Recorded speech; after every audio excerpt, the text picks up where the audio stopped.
So I just finished all of 20th Century Boys, and let's talk about it.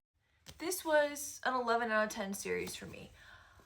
I loved it so much. Now, before I got to this one, so this like original ending volume, I would have probably given it like 10 out of 11, but now it's 11 out of 10 because I feel like there were definitely still some questions I had, obviously, and I think this did such a great job of answering all of the questions I had, and the twist at the end was very interesting.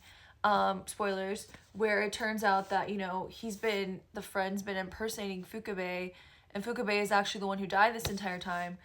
And I just think the themes are so good in this series about like childhood, about friendships, about bullying, and like how that can really affect people their entire lives. It'll change their outlook, it can change their behavior. Like, yeah, this is an extreme example, but I think it's definitely a good reminder of like words really do hurt people, words really do change behavior and action. And I mean, I genuinely think if Kenji had like said sorry back then, and if people hadn't been talking about um people dying in like a lighthearted way, like the kids hadn't, then like the events of the story wouldn't have happened. So I thought that was really cool. Some of my favorite characters, I think, are Kana and Ocho. And I do love so much how Urasawa writes women characters. I think he does a great job. I think there's always the whole like men can't write female characters thing, but I think that's clearly not true because he did an amazing job. Kana is, I think, written so well. I love her character. I love how she's just so passionate. She's always like willing to do things, like she's like stubborn, and that's, I think, why I also love Ocho. They have very similar character vibes to me.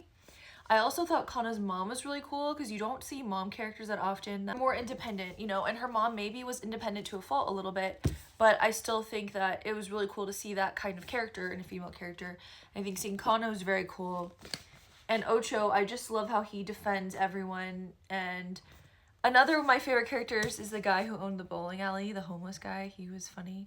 And it was just cool, like, kind of like seeing that play out where he ended up being like rich and everything. And really show kind of how, I think, like, this might be controversial, but like wealth can be connected to luck a lot of times. I think that was kind of a cool theme in the manga as well.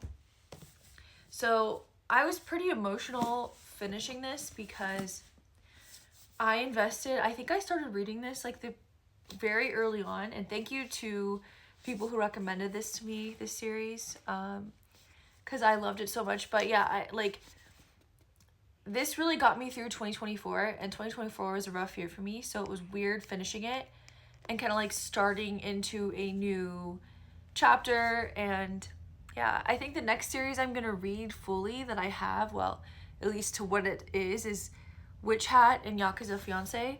But let me know if I should get like a full series that's finished that I could read, preferably 10 to 12 volumes this year.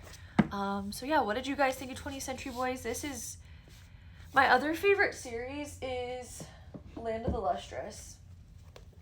And this comes pretty close. So yeah.